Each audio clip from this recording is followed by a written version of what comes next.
중국이 EU 본부에 공식 항해 서한을 보냈을 때 유럽연합 본부는 말 그대로 발칵 뒤집혔다.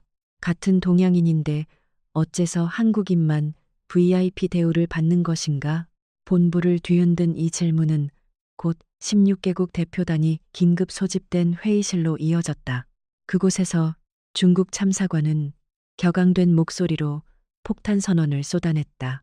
입국 심사 승인율이 100배나 차이 난다는 것은 명백한 인종차별입니다.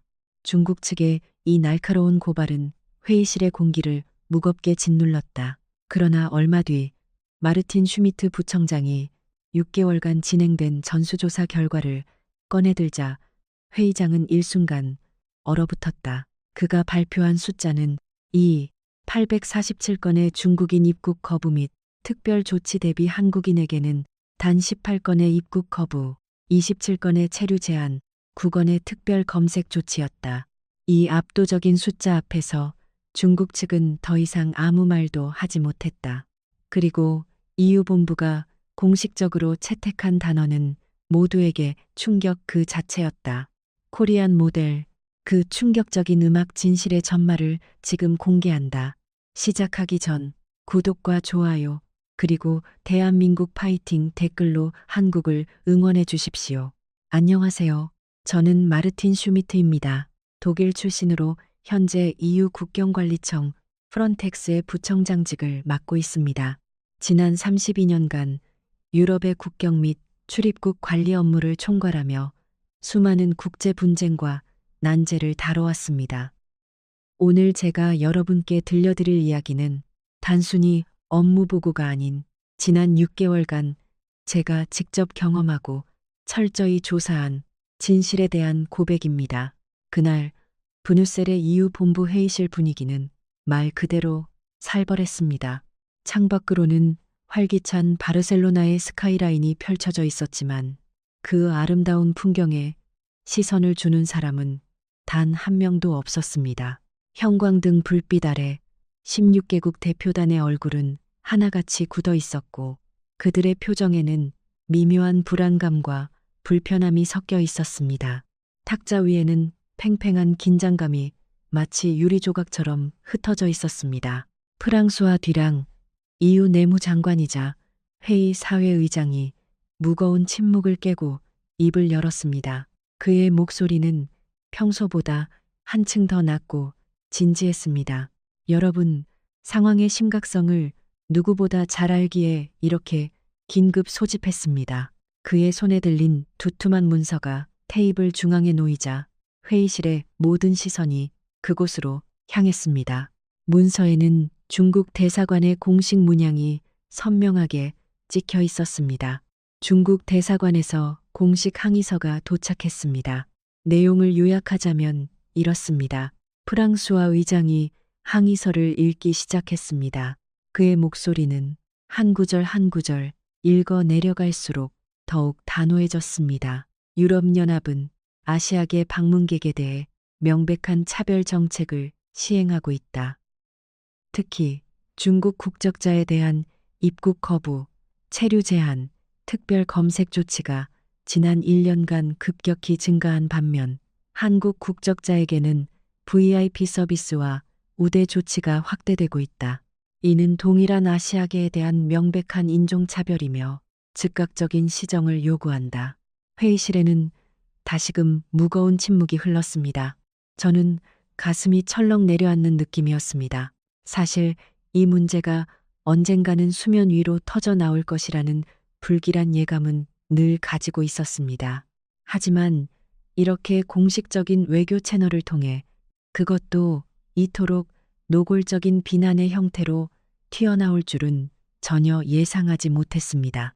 국제적인 망신은 물론 EU의 대외 이미지에 치명적인 타격을 입힐 수 있는 순간이었습니다. 이탈리아 대표 안토니오 로시가 먼저 그 무거운 침묵을 깨고 입을 열었습니다.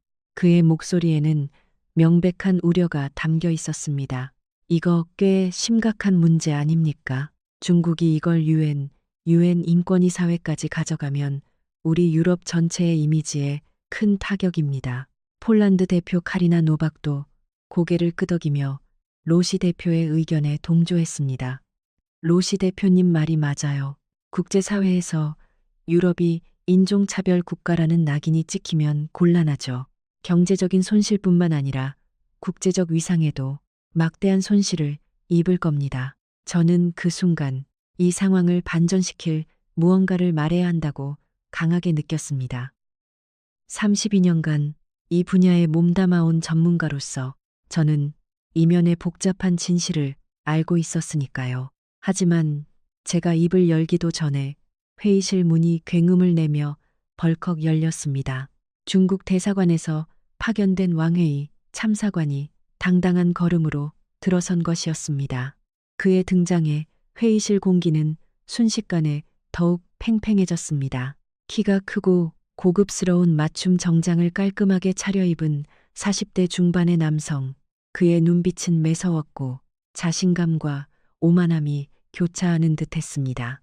그는 회의실을 한번 스캔하더니 침착하지만 위압감 있는 목소리로 말했습니다. 늦어서 죄송합니다. 왕회의입니다. 오늘 이 자리에 직접 참석하여 우리 정부의 입장을 분명히 전달하라는 본국의 지시를 받았습니다. 프랑수아 의장이 잠시 당황하는 기색을 보였지만 이내 평정심을 되찾고 그에게 자리를 권했습니다. 왕 참사관님, 어서 오십시오. 마침 항의서 내용을 공유하던 참이었습니다. 왕회의 참사관은 의자에 앉으며 다시 한번 회의실 전체를 천천히 둘러봤습니다. 그의 시선이 저와 잠깐 마주쳤을 때 저는 그 눈빛에서 끓어오르는 도전적인 기운을 직감할 수 있었습니다. 저는 본능적으로 알았습니다. 오늘 회의는 결코 순탄치 않을 것이며 거대한 폭풍이 몰아칠 것이라는 것을요. 왕회의는 서류 가방에서 두꺼운 파일을 꺼냈습니다. 파일의 표지에는 붉은색 글씨로 중국 국적자 유럽 입국 차별 사례 보고서라고 적혀 있었습니다. 제가 직접 가져온 자료입니다. 지난 6개월간 EU 회원국 공항에서 발생한 중국 국적자 차별 사례를 꼼꼼하게 정리한 겁니다. 그는 파일을 펼치며 말을 이었습니다. 그의 목소리에는 어떠한 주저함도 없었습니다. 파리 샤를 드골 공항에서만 중국인 입국 거부가 847건, 런던 히드로 공항에서 체류 제한 조치 156건, 프랑크푸르트 공항에서 특별 검색 대상 지정이 421건에 달합니다. 그의 입에서 쏟아져 나오는 숫자는 마치 총알처럼 회의실을 강타했습니다. 그리고 그는 극명한 대조를 제시했습니다. 반면 같은 기간 한국 국적자의 경우는 어떻습니까? 입국 거부 18건, 체류 제한 27건, 특별 검색 대상은 단 9건입니다. 왕회의는 테이블을 손바닥으로 탁 소리나게 쳤습니다. 그 소리는 회의실의 팽팽한 긴장감을 더욱 증폭시켰습니다. 100배가 넘는 차이입니다. 이걸 차별이 아니라고 할 수 있습니까? 명백한 인종차별이며 이는 유럽의 위선적인 민낯을 보여주는 증거입니다. 회의실이 술렁이기 시작했습니다. 여러 대표들이 서로 불안한 눈빛을 교환했습니다. 스웨덴 대표 소피아 안드르센이 태블릿을 들여다보며 작은 목소리로 중얼거렸습니다. 수치만 보면 확실히 격차가 크긴 하네요. 이건 부정하기 어렵겠어. 영국 대표 제임스 윌슨도 팔짱을 끼며 고개를 갸우뚱했습니다. 그의 표정에는 깊은 고민이 역력했습니다. 이 정도 차이면 설명이 필요하긴 하겠는데요. 변명의 여지가 없을 수도 있습니다. 저는 점점 불안해지기 시작했습니다. 회의 분위기가 명백히 중국 측에 유리하게 흘러가고 있었거든요. 그의 단순하고 직관적인 숫자 공세는 복잡한 시스템의 설명보다 훨씬 설득력이 있었습니다. 왕회의는 여기서 멈추지 않았습니다. 그는 서류 가방에서 또 다른 문서를 꺼냈습니다. 더 있습니다. 유럽 전역의 최고급 호텔들이 중국 관광객들을 별도의 대기 라인으로 분리하고 있습니다. 런던의 클라리지스 호텔, 파리의 르브리스톨, 밀라노의 포시즌스 같은 곳들에서 마치 전염병 환자 취급하듯이 말입니다. 그의 목소리에는 분노와 굴욕감이 선명하게 묻어났습니다. 같은 시간, 같은 호텔에서 한국 관광객들은 어떤 대우를 받는지 아십니까? VIP 라운지 안내, 웰컴 샴페인 서비스, 프리미엄 객실 업그레이드. 이것은 명백히 인종을 기반으로 한 차별입니다. 왕웨이가 자리에서 일어섰습니다. 그의 시선은 회의실의 모든 대표들을 향했습니다. 그의 목소리는 더욱 크고 단호해졌습니다. 14억 중국인을 대표해서 묻겠습니다.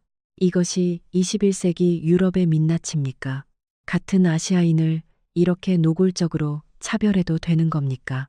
회의실은 다시 싸늘한 침묵에 잠겼습니다. 저는 심장이 빠르게 뛰는 것을 느꼈습니다. 왕웨이의 주장이 완전히 틀린 것은 아니었습니다. 숫자만 보면 분명 엄청난 차이가 있었고 호텔에서의 대우 차이도 명백한 사실처럼 들렸으니까요. 하지만 동시에 저는 32년간 이 일을 해오면서 그 숫자 뒤에 숨겨진 복잡한 이유와 맥락을 누구보다 잘 알고 있었기에 강력하게 반박하고 싶은 충동을 느꼈습니다. 왕웨이는 공세를 멈추지 않았습니다. 그는 미리 준비된 자료를 화면에 띄웠습니다. 스크린에는 거대한 경제적 수치들이 번개처럼 나타났습니다. 여러분, 중국이 유럽 관광 산업에 얼마나 기여하고 있는지 아십니까? 지난해 중국인 관광객이 유럽에서 지출한 금액은 무려 487억 유로에 달합니다. 이 중 프랑스에만 89억 유로, 이탈리아에 67억 유로, 독일에 54억 유로가 지출되었습니다. 스크린에 나열된 엄청난 숫자들은 회의실의 분위기를 압도했습니다. 그리고 그는 다시 한번 대조를 제시했습니다. 반면 한국 관광객의 유럽 지출액은 어떻습니까? 고작 31억 유로에 불과합니다. 중국의 15분의 1도 안 되는 수준이죠. 왕웨이가 손가락으로 스크린을 가리켰습니다. 그의 표정에는 조롱 섞인 비웃음이 어렸습니다. 487억 유로를 쓰는 손님과 31억 유로를 쓰는 손님, 누가 더 중요합니까? 그런데 왜 적게 쓰는 손님이 VIP 대우를 받고 많이 쓰는 손님이 차별받아야 합니까? 이 불합리한 상황을 어떻게 설명할 겁니까? 이탈리아 대표 안토니오 로시가 고개를 끄덕였습니다. 그의 얼굴에는 경제적 현실에 대한 고민이 스쳐 지나갔습니다. 경제적으로 보면 왕 참사관 말씀이 일리가 있네요. 우리 이탈리아도 중국 관광객 감소로 산업 타격이 큽니다. 관광업은 이탈리아 경제의 핵심이니까요. 프랑스 대표 쪽에서도 동조하는 기색이 역력했습니다. 파리도 마찬가지예요. 갤러리 라파에트, 봉마르쉐 같은 유명 백화점 매출의 30% 이상이 중국인 관광객에서 나옵니다. 이 상황이 지속된다면 우리 경제에 심각한 문제가 발생할 수 있습니다. 왕웨이가 고개를 돌려 저를 똑바로 쳐다봤습니다. 그의 시선은 도전적이었고 저는 그 시선을 피할 수 없었습니다. 슈미트 부청장님, 당신이 바로 유럽의 출입국 관리 책임자라고 들었습니다. 이 심각한 상황에 대해 어떻게 생각하십니까? 당신은 무엇을 하고 있었습니까? 순간 회의실의 모든 시선이 저에게 일제히 쏠렸습니다. 저는 침을 꿀꺽 삼켰습니다. 뭔가 대답해야 했지만 그의 강력한 논리 앞에서 적절한 말이 쉽게 떠오르지 않았습니다. 제 입에서는 얼버무리는 듯한 말이 나왔습니다. 그것은 복잡한 문제입니다. 왕웨이가 비웃듯 말했습니다. 그의 목소리에는 저에 대한 명백한 경멸이 담겨 있었습니다. 복잡하다고요? 뭐가 복잡합니까? 숫자는 명확합니다.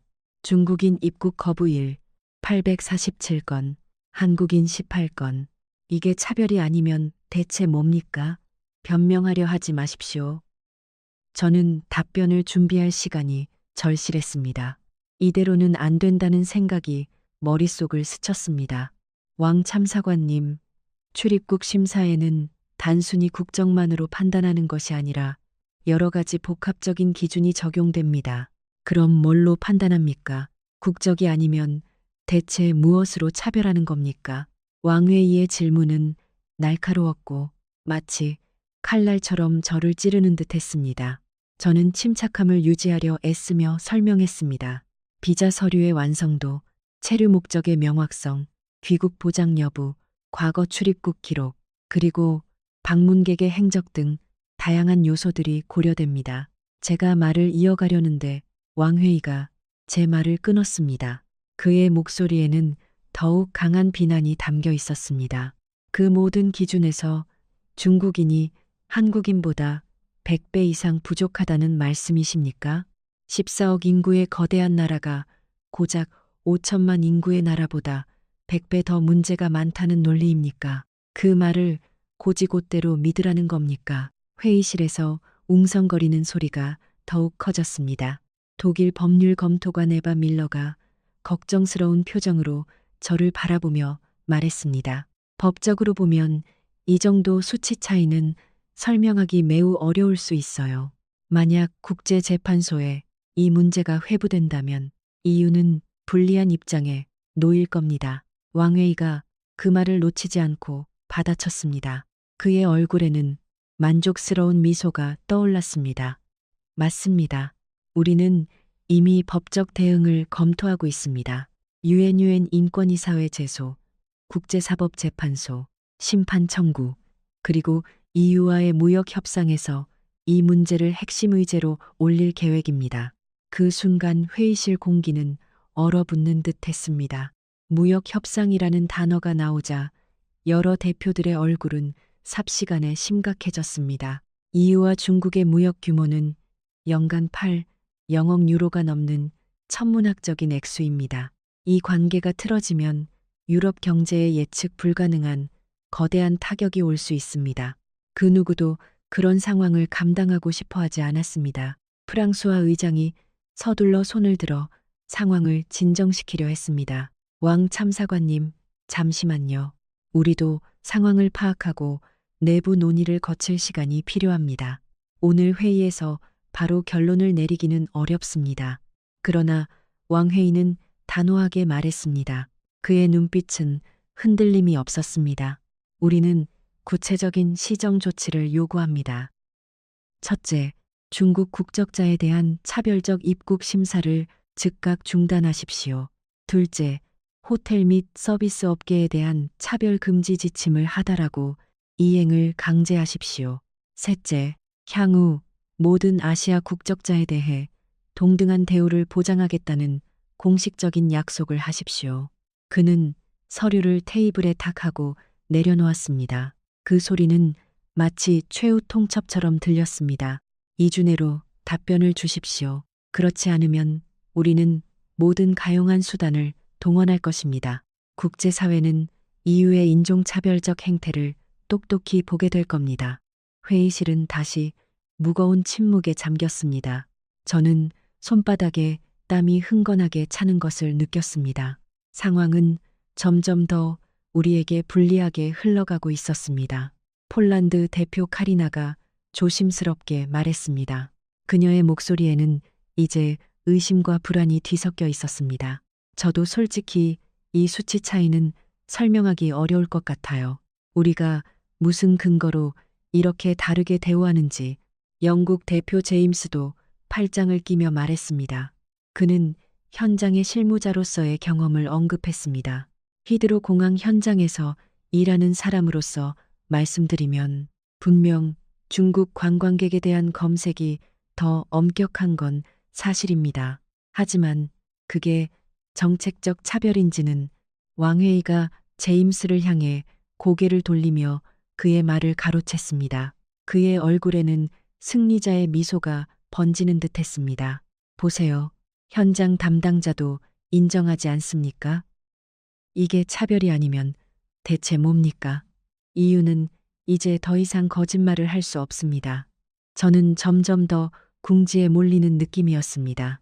회의실의 분위기가 확실히 중국 측에 유리하게 흘러가고 있었죠. 그때 왕회의가 결치된 한마디를 던졌습니다. 마치 마지막 비수를 꽂으려는 듯한 말이었습니다. 마지막으로 한 가지 더 말씀드리겠습니다. 그는 핸드폰을 꺼내 화면을 보여줬습니다. 화면에는 공항의 입국 심사대가 찍힌 사진이 선명하게 보였습니다. 지난주 암스테르담 스키폴 공항에서 찍힌 사진입니다. 보이십니까? 같은 아시아인인데 이쪽 라인에는 추가 심사 대상이라고 적혀 있고 저쪽 라인에는 프리미엄 패스트 트랙이라고 적혀 있습니다. 그가 사진을 확대했습니다. 확대된 사진 속에는 더욱 명확한 진실이 드러났습니다. 추가 심사 라인에 서 있는 사람들은 중국 여권을 든 사람들입니다. 반면 프리미엄 패스트 트랙으로 유유히 지나가는 사람들은 한국 여권을 든 사람들입니다. 왕회의가 핸드폰을 테이블에 내려놓았습니다. 그의 목소리는 분노와 절규로 가득 차 있었습니다. 같은 검은 머리, 같은 노란 피부, 같은 아시아인입니다. 그런데 왜 대우가 다릅니까? 왜 한쪽은 범죄자 취급을 받고 한쪽은 VIP 대우를 받습니까? 이것이 인종차별이 아니면 대체 무엇이란 말입니까? 그의 목소리가 회의실에 쩌렁쩌렁 울려 퍼졌습니다. 저는 더 이상 아무 말도 할 수 없었습니다. 가슴이 답답해졌고 제 온몸에 피가 식는 듯한 기분이었습니다. 왕회의 주장에 완전히 동의하는 것은 아니었지만 그가 제시하는 숫자와 증거들은 도저히 무시할 수 없었습니다. 회의실 전체의 팽배한 긴장감 속에서 스웨덴 대표 소피아가 태블릿을 내려놓으며 깊은 한숨과 함께 말했습니다. 정말 이 수치 차이를 어떻게 설명해야 할지 모르겠네요. 100배 차이라니. 그녀의 목소리에는 명백한 당혹감과 함께 씁쓸함이 배어 있었습니다. 회의실 여기저기서 동조하는 목소리가 터져 나왔습니다. 맞아요. 너무 차이가 크잖아요. 우리가 정말 차별하고 있었던 건가? 이러다 국제 망신당하는 거 아니야? 점점 커지는 술렁거림과 함께 몇몇 대표들의 얼굴에는 불안과 죄책감의 그림자가 스쳤습니다. 저는 그 순간 결심했습니다. 이대로는 안 된다고. 더 이상 가만히 있으면 안 되겠다고. 심장이 강하게 울리는 것을 느끼며 저는 천천히 자리에서 일어섰습니다. 모든 시선이 저에게 쏠리는 것을 감지하고 저는 낮지만 단호한 목소리로 말했습니다. 잠깐만요. 회의실의 웅성거림은 순식간에 떴었고 다시 저에게 집중된 시선 속에서 왕회의도 눈을 가늘게 뜨고 저를 꿰뚫어 볼 듯 바라봤습니다. 그의 눈빛에는 기대와 함께 노골적인 도전의 기색이 서려 있었습니다. 슈미트 부청장님, 하실 말씀이 있습니까? 프랑수아 의장의 목소리는 평소보다 훨씬 조심스러웠습니다. 네, 있습니다. 저는 심호흡을 했습니다.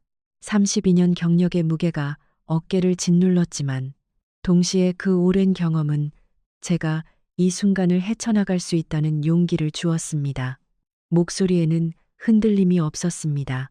왕 참사관님, 방금 말씀하신 숫자들 저도 잘 알고 있습니다.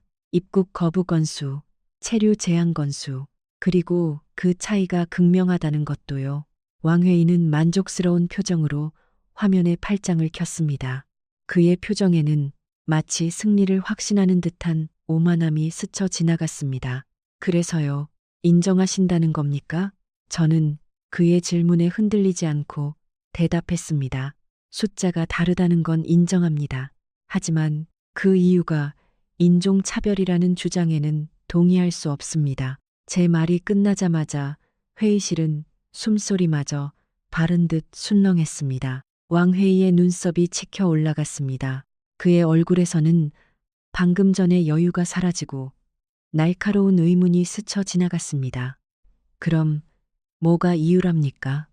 100배가 넘는 차이를 차별 아닌 다른 뭘로 설명하실 건데요. 그의 목소리에는 명백한 적개심이 담겨 있었습니다. 저는 그의 도발에 흔들리지 않고 제 가방에서 두꺼운 파일을 꺼냈습니다. 서류들이 빽빽하게 담겨 묵직한 무게감이 느껴지는 파일이었습니다. 사실 저도 이 문제가 계속 마음에 걸렸습니다. 그래서 6개월 전부터 직접 조사를 시작했습니다. 왕웨이의 표정이 미세하게 흔들렸습니다. 그의 눈빛에 순간적인 당혹감과 함께 의심의 그림자가 드리워졌습니다. 조사라고요? 네. 이후 전 회원국 주요 공항 27곳, 호텔 150곳, 미쉐린 스타 레스토랑 89곳을 대상으로 6개월간 전수조사를 실시했습니다.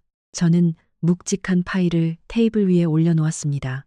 탁 하는 소리가 회의실의 팽팽한 정적을 갈랐습니다. 왜 중국인과 한국인에 대한 대우가 다른지, 그게 정말 인종차별인지 아니면 다른 이유가 있는지 데이터로 직접 확인해 보고 싶었거든요.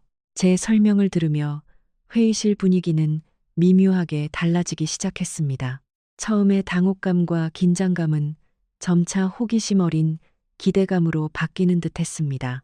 여러 대표들이 서로 눈빛을 주고받으며 저를 흥미로운 눈으로 바라봤습니다. 스웨덴 대표 소피아가 몸을 앞으로 기울이며 물었습니다. 그녀의 목소리에는 분명한 관심이 묻어 있었습니다. 6개월간 전수조사라고요? 그 결과가 뭔데요? 저는 파일의 첫 페이지를 펼쳤습니다. 제 손길이 닿자 사각거리는 소리가 회의실에 울려 퍼졌습니다. 오늘 이 자리에서 모두 공개하겠습니다. 숫자는 거짓말을 하지 않으니까요. 왕웨이가 비웃듯 입꼬리를 올리며 말했습니다. 그의 태도에는 여전히 비아냥거림과 함께 비웃음이 가득했습니다. 좋습니다. 어디 한번 들어봅시다. 어떤 데이터로 이 명백한 차별을 합리화하실 건지. 그의 도발적인 태도에 저는 오히려 마음이 차분해지는 것을 느꼈습니다. 긴장을 넘어선 어떤 평정심이 제 안에서 피어올랐습니다. 왕 참사관님, 제가 드릴 말씀은 합리화가 아닙니다. 진실입니다. 저는 회의실에 앉아 있는 대표들을 천천히 둘러봤습니다. 모두의 얼굴에 의문과 호기심, 그리고 약간의 경계심이 뒤섞여 있었습니다. 오늘 이 자리에서 6개월 조사 결과를 모두 공개하겠습니다. 그리고 나서 다시 한번 여러분께 묻겠습니다. 이것이 차별입니까? 아니면 신뢰의 문제입니까? 프랑스와 의장이 제 말을 듣고 손짓했습니다. 그의 표정에는 어떤 기대감이 서려 있는 듯 했습니다. 좋습니다. 슈미트 부청장, 시간을 드리겠습니다. 조사 결과를 발표해 주십시오. 저는 고개를 끄덕이고 파일을 열었습니다. 마침내 모든 준비를 마쳤다는 듯 깊은 숨을 내쉬었습니다. 감사합니다. 그럼 시작하겠습니다.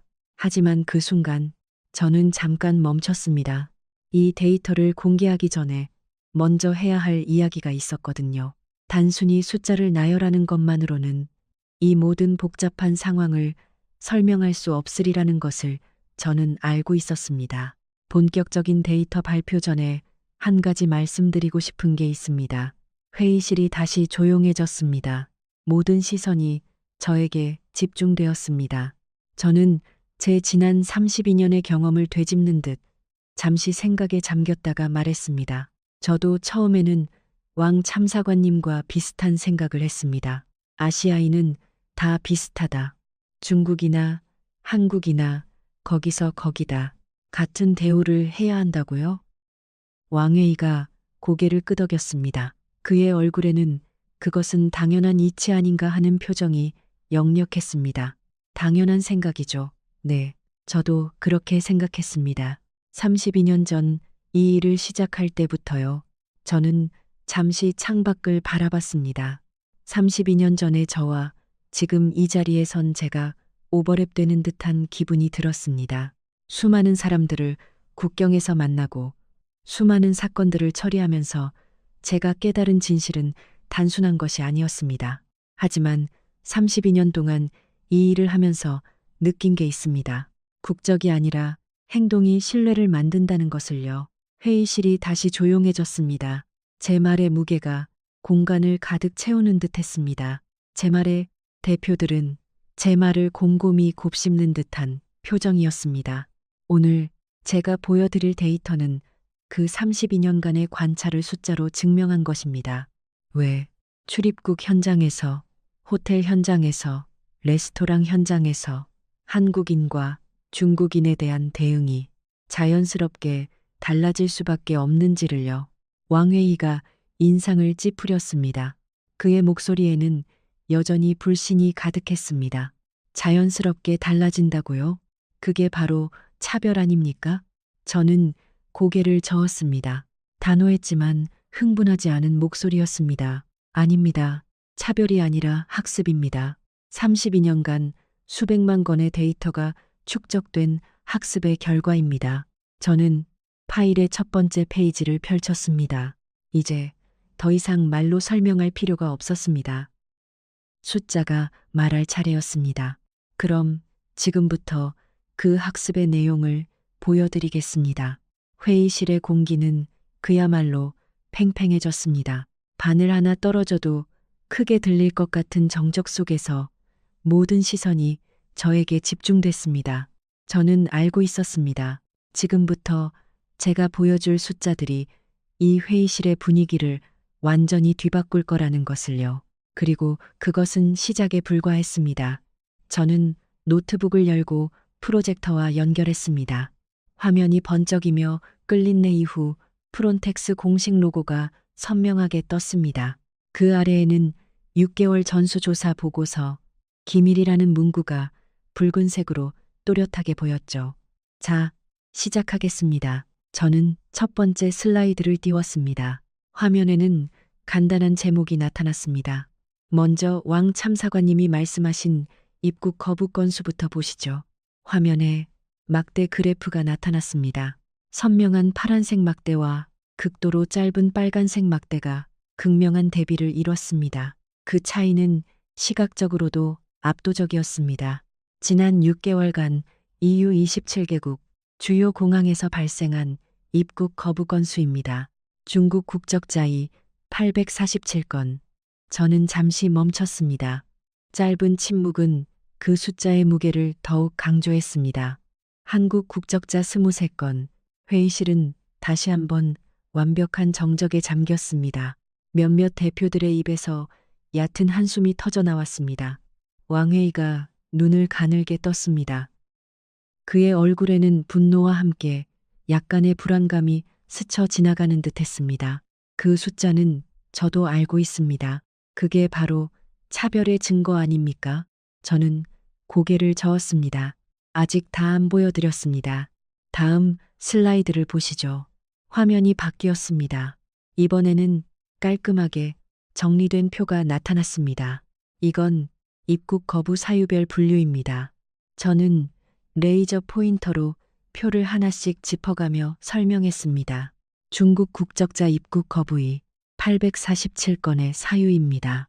위조 서류 적발 847건, 체류 목적 허위 기재 623건, 귀국 의사 불충분 589건, 범죄 경력 확인 412건, 이전 불법 체류 이력 287건, 기타 9건. 저는 화면을 가르치며 다음 항목을 제시했습니다. 반면 한국 국적자 23건의 사유는요. 서류 미비 12건, 비자 기간 착오 7건, 시스템 오류 4건. 회의실에서 작은 술렁임이 일었습니다. 스웨덴 대표 소피아가 태블릿을 두드리며 믿을 수 없다는 듯 물었습니다. 잠깐요. 한국 쪽은 위조 서류나 범죄 경력이 하나도 없다는 건가요? 네. 단 한 건도 없습니다. 0건입니다. 왕회의의 표정이 딱딱하게 굳어졌습니다. 그의 얼굴에 비아냥거림이 다시 떠올랐습니다. 그건 한국인을 덜 검사했기 때문 아닙니까? 검사를 안 하니까 적발도 안 되는 거죠. 저는 그 질문을 예상하고 있었습니다. 그의 날카로운 반박은 제 예상에서 한치도 벗어나지 않았습니다. 좋은 지적입니다. 그래서 다음 데이터를 준비했습니다. 새로운 슬라이드가 떴습니다. 이번에는 무작위 정밀 검사 결과라는 제목이었습니다. EU 출입국 관리 규정에 따라 모든 국적에 대해 일정 비율로 무작위 정밀 검사를 실시합니다.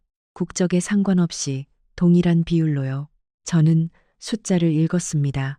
지난 6개월간 무작위 정밀 검사 대상 중국 국적자 12, 847명, 한국 국적자 11, 923명, 거의 동일한 숫자입니다. 왕회의가 눈을 가늘게 뜨고 저를 노려봤습니다. 그의 목소리에는 조급함이 섞여 있었습니다. 그래서요, 검사 결과입니다. 중국 국적자 중 문제 발견일 247명, 비율로 9.7%입니다. 저는 잠시 숨을 고르고 이 자리에 모두가 가장 궁금해할 다음 숫자를 말했습니다. 한국 국적자 중 문제 발견 8명, 비율로 0.067%입니다. 회의실은 완전히 정적에 잠겼습니다. 침묵은 길게 이어졌습니다. 이탈리아 대표 안토니오가 자신의 계산기를 두드리더니 믿을 수 없다는 듯 나지막이 중얼거렸습니다. 잠깐, 그러면 차이가 145배입니다. 저는 담담하게 그러나 분명하게 말했습니다. 동일한 조건, 동일한 검사 비율에서 문제 발견율이 145배 차이 납니다. 이건 심사관의 편견이 아닙니다. 객관적인 데이터입니다. 왕회의의 얼굴이 점점 더 붉어지기 시작했습니다. 그의 눈빛은 흔들리고 있었지만 쉽게 인정하려 들지 않았습니다. 그 데이터가 조작됐을 수도 있습니다. 검사 과정에서 중국인에게 더 까다롭게 굴었을 수도 있고요. 저는 고개를 끄덕였습니다. 마치 그의 반박을 기다렸다는 듯이 그 가능성도 검증했습니다. 다음 슬라이드요. 화면에 새로운 자료가 떴습니다. AI 기반 서류 검증 시스템 결과 라는 제목 아래 또 다른 표가 나타났습니다. 이건 AI 기반 서류 검증 시스템 결과입니다. 인간의 개입 없이 순수하게 알고리즘으로만 검사한 결과죠. 저는 숫자를 읽었습니다. AI 시스템이 플래그를 건 비율, 중국 여권 8.3%, 한국 여권 0.12%, 회의실 여기저기서 낮은 탄식이 흘러나왔습니다. 이제는 더 이상 부정할 수 없는 명백한 차이였습니다. 69배 차이입니다.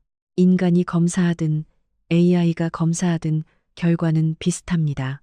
소피아가 손을 들었습니다. 그녀의 얼굴에는 깊은 고민의 흔적이 역력했습니다. 슈미트 부청장님, 제가 확인하고 싶은 게 있어요. 이 데이터는 공식적으로 검증된 건가요? 네. EU 프론텍스 데이터베이스, 유로폴 공유 시스템, 그리고 각국 출입국 관리청 자료를 모두 교차 확인했습니다. 원하시면 원본 데이터를 제공할 수 있습니다. 소피아가 태블릿을 내려놓으며 나지막이 말했습니다. 그녀의 표정은 이제 명백히 동요하고 있었습니다. 일단 숫자만 보면 확실히 차이가 있긴 하네요. 저는 그녀의 반응을 주목했습니다. 처음으로 동요의 기미가 보였거든요. 그녀의 회의적인 태도가 조금씩 무너지고 있었습니다. 그때 왕회의가 자리에서 벌떡 일어났습니다. 그의 목소리에는 절박함과 함께 마지막 남은 저항의 기운이 느껴졌습니다. 잠깐요. 이건 입국 심사 단계의 데이터일 뿐입니다. 입국 후 행동은 어떻습니까? 입국한 후에는 중국인들이 문제를 일으킨다는 증거가 있습니까?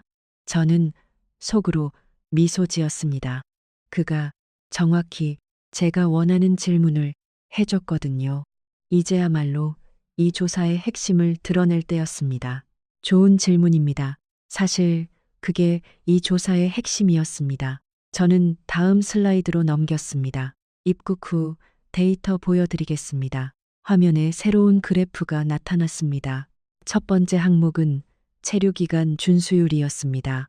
먼저 체류기간 준수율입니다. 중국 국적자의 비자 체류기간 초과율 8.3%, 한국 국적자 0.1, 2%, 폴란드 대표 카리나가 눈을 크게 뜨며 거의 비명을 지르듯 물었습니다. 그녀의 표정에는 충격이 그대로 드러났습니다. 8.3%면 100명 중 8명 이상이 불법 체류한다는 거잖아요.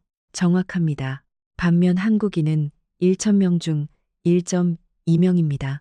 왕회의가 핏발 선눈으로 반박했습니다. 그건 중국인 관광객 수가 훨씬 많기 때문입니다. 숫자가 많으면 당연히 문제도 많죠. 그래서 비율로 보여드리는 겁니다. 절대 숫자가 아니라 퍼센티지로요. 비율에서도 69배 차이가 납니다.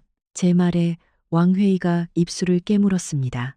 더 이상 반박할 논리가 없는 듯 했습니다. 저는 다음 슬라이드로 넘겼습니다.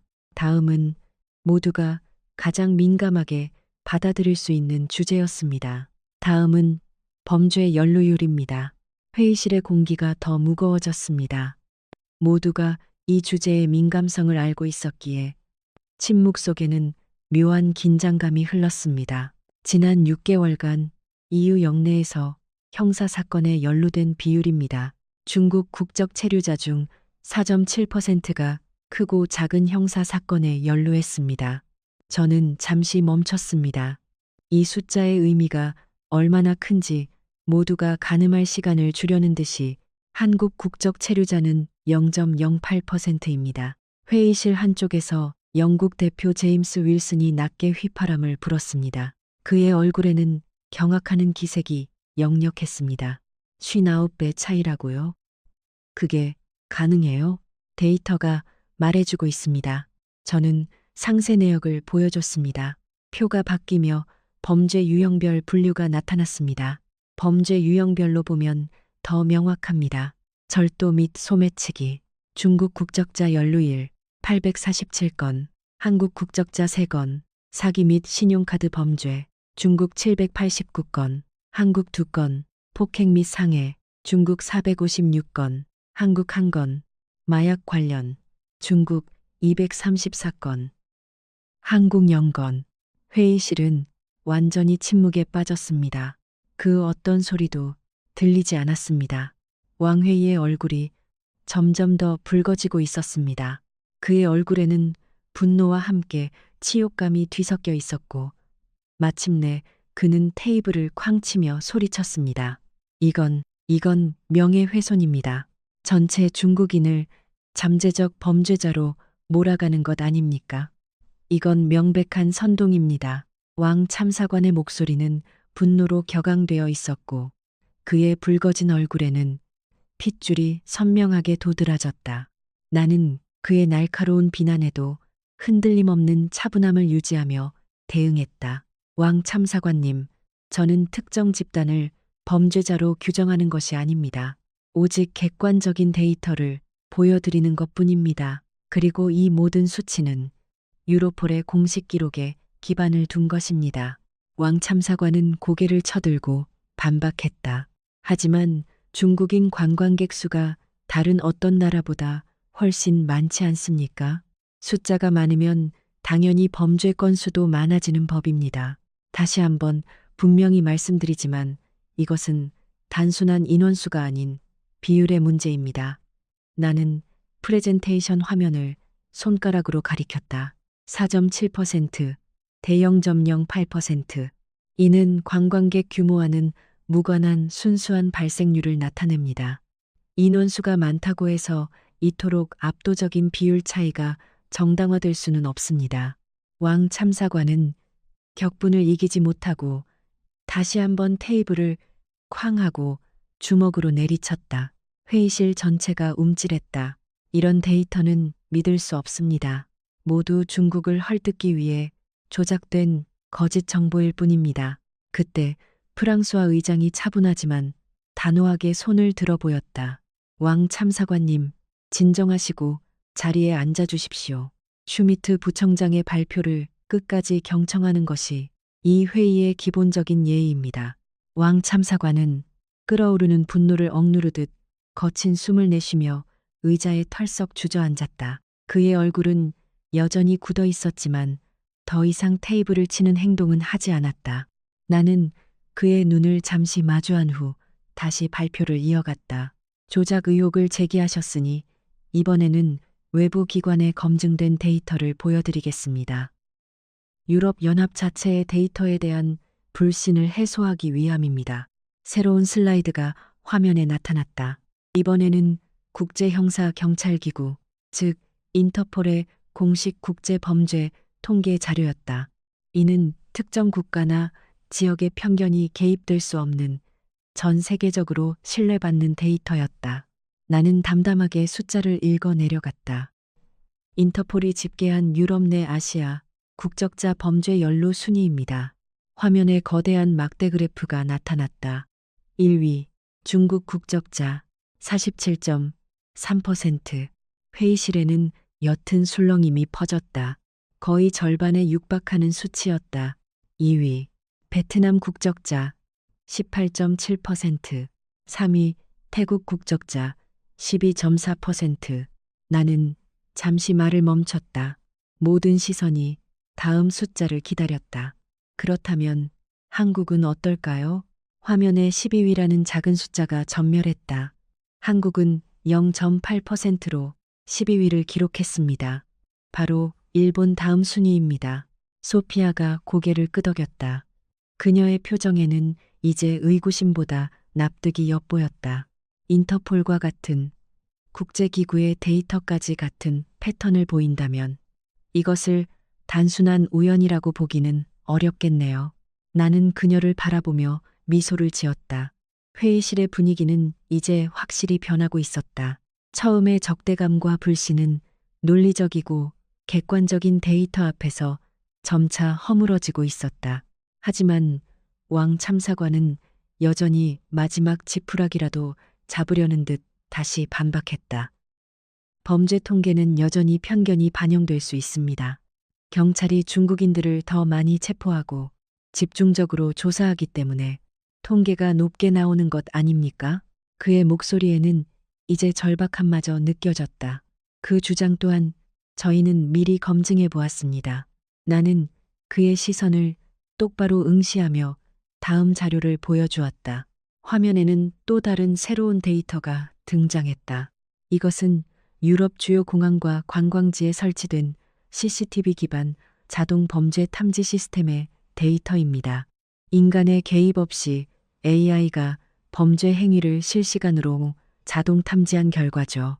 즉, 어떠한 인종적 편견이나 주관적인 판단이 개입될 여지가 없습니다.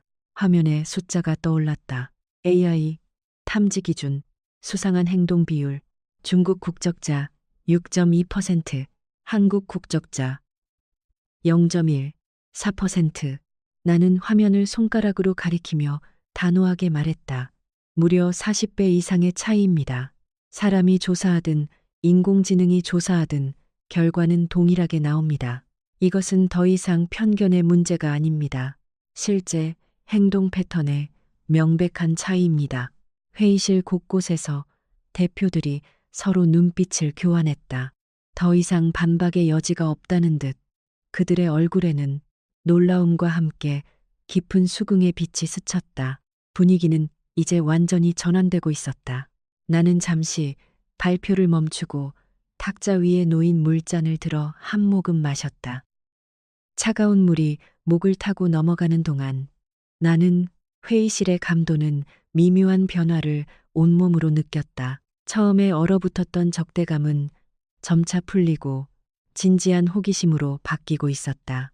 프랑스와 의장이 나에게 물었다. 슈미트 부청장, 잠시 쉬었다 할까요? 벌써 3시간이 훌쩍 넘었는데요. 그는 시계를 흘끗 보았다. 나도 시계를 확인했다. 오후 5시가 넘어 있었다. 잠시만요, 의장님. 쉬기 전에 개인적인 이야기를 한 가지 드려도 될까요? 내가 묻자 프랑수아는 고개를 끄덕이며 허락했다. 나는 노트북을 잠시 접고 회의실을 둘러보았다. 모든 이들의 시선이 나에게 집중되었다. 제가 왜 이 조사를 시작하게 되었는지 그 이유를 말씀드리고 싶습니다. 회의실은 깊은 정적에 잠겼다. 제 아버지는 서동 연방경찰의 출입국 심사관이셨습니다. 미넨 공항에서 30년간 근무하셨죠. 나는 잠시 창밖을 바라보았다. 바르샤바의 하늘은 이제 붉은 노을로 물들기 시작하고 있었다. 때는 1988년이었습니다. 제가 12살 때였죠. 아버지가 갑자기 휴가를 내시고 어디론가 떠나셨습니다. 2주 후 아버지가 돌아오셨을 때 그분의 눈빛은 완전히 달라져 있었습니다. 마치 평생 잊지 못할 깊은 감명을 받은 듯한 눈빛이었습니다. 나는 그 시절의 기억을 떠올리며 희미하게 미소 지었다. 제가 어디 다녀오셨냐고 여쭤보니 아버지는 말씀하셨습니다. 서울에 다녀왔다. 소피아가 눈을 크게 뜨며 물었다. 서울에 88 서울올림픽을 보러요? 네, 그렇습니다. 아버지는 평소 스포츠에 그렇게 큰 관심이 있는 분은 아니셨습니다. 그런데 그 올림픽만큼은 꼭 직접 보고 싶다고 하셨죠. 나는 잠시 숨을 고르고 말을 이었다. 나중에야 그 이유를 알게 되었습니다. 제 아버지는 한국 전쟁에 파견되었던 분의 아들이셨거든요. 제 할아버지가 1953년 한국에 가셨다가 완전히 폐허가 되어버린 서울의 모습을 보셨다고 했습니다. 모든 것이 잿더미에 묻혀버린 잿빛 도시였다고. 회의실은 아버님과 할아버님의 이야기에 더욱 깊은 침묵에 잠겼다. 35년이 지난 1988년 아버지는 할아버지가 보셨던 그 잿더미 위에 세워진 새로운 도시를 직접 눈으로 확인하고 싶으셨던 겁니다. 도대체 얼마나 바뀌었는지, 어떤 기적들이 일어났는지. 나는 가슴 안쪽 주머니에서 아버지의 사진이 담긴 낡은 지갑을 꺼냈다. 아버지가 올림픽을 보고 돌아오셔서 하신 말씀을 저는 아직도 생생하게 기억합니다. 회의실의 모든 시선이 나의 손에 들린 지갑과 나의 얼굴에 고정되었다. 아버지가 저에게 말씀하셨습니다. 마르틴, 나는 오늘 기적을 보았다. 35년 만에 잿더미 위에서 세계 12위 경제대국을 만들어낸 나라를 보았다. 그런데 더 놀라운 것은 그 나라의 사람들이었다. 나는 잠시 말을 멈췄다. 어떤 점이 그렇게 놀라웠냐고 여쭤봤더니 아버지는 이렇게 말씀하셨습니다. 공항에 내리는 순간부터 달랐다고. 입국 심사대 앞에 줄을 서는 모습, 직원에게 정중하게 인사하는 모습, 짐을 찾는 모습, 모든 것이 질서정연하고 예의 발랐다고요. 단 한 명의 무례한 사람도 보지 못했다고 하셨습니다. 나는 다시 회의실을 둘러보았다. 아버지는 당시 이렇게 말씀하셨습니다. 저 나라는 언젠가 유럽을 놀라게 할 것이다. 단순히 경제력뿐만이 아니라 국민의 품격으로 말이다. 회의실에는 묘한 침묵이 흘렀다. 그들의 표정에서 아버님의 말씀에 대한 깊은 공감이 읽혔다. 솔직히 그때는 그 말씀이 무슨 뜻인지 잘 몰랐습니다. 좀 과장이라고 생각했죠. 한국이 뭐 그렇게 대단하겠어 하고요. 나는 고개를 살짝 숙이며 회상했다. 하지만 제가 32년간 이 일을 하면서 아버지의 말씀이 틀리지 않았다는 것을 깨달았습니다. 출입국 심사대에서 수백만 명의 사람들을 마주하며 저는 국적별로 분명한 행동 패턴이 있다는 것을 알게 되었습니다. 나는 다시 고개를 들어 회의실에 모인 대표들을 응시했다. 한국인들은 달랐습니다. 서류를 미리 꼼꼼하게 준비해오고 질문에 정확하게 답하며 문제가 생기면 차분하게 해결하려고 노력했습니다. 불평하거나 소란을 피우는 경우는 거의 찾아볼 수 없었죠. 소피아가 조용히 고개를 끄덕였다. 35년 전 아버님이 보신 그 모습, 지금도 변함없이 똑같습니다. 아니, 어쩌면 그때보다 더 나아졌는지도 모르겠습니다. 나는 회의실을 천천히 둘러보았다. 그래서 제가 이 조사를 시작한 겁니다. 아버지의 말씀이 정말로 맞는지, 제 개인적인 경험이 객관적인 데이터로도 증명되는지 확인하고 싶었습니다. 나는 노트북을 다시 펼쳤다. 그리고 6개월간의 집중적인 조사 결과 아버지의 말씀이 틀리지 않았다는 것을 확인했습니다. 아니, 제 예상보다 훨씬 더 큰 압도적인 차이가 존재했습니다. 프랑스와 의장이 조심스럽게 물었다. 슈미트 부청장, 아버지께서는 지금 5년 전에 돌아가셨습니다. 나는 잠시 목이 메어 말을 잇지 못했다. 가슴 속에서 뜨거운 것이 치밀어 오르는 것을 애써 억눌렀다. 돌아가시기 전에 아버지는 제게 이런 유언을 남기셨습니다. 마르틴, 네가 이 일을 계속한다면 언젠가 내 말이 옳았다는 것을 스스로 증명하게 될 거다. 한국인의 품격은 하루아침에 만들어진 것이 아니야. 그들이 70년간 폐허 위에서 끈질기게 쌓아온 결과란다. 회의실에는 무겁고 숙연한 침묵이 흘렀다. 심지어 왕 참사관조차 아무 말 없이 굳은 표정으로 앉아 있었다. 나는 심호흡을 하고 말을 이었다. 오늘 제가 여러분께 보여드린 이 모든 데이터는 아버지의 35년 된 예언에 대한 증명입니다. 그리고 이것은 결코 차별이 아닙니다. 이것은 신뢰의 문제입니다. 이것으로 1부가 끝났습니다. 다음 시간에 2부도 기대해 주세요. 이야기가 재미있으셨기를 바랍니다.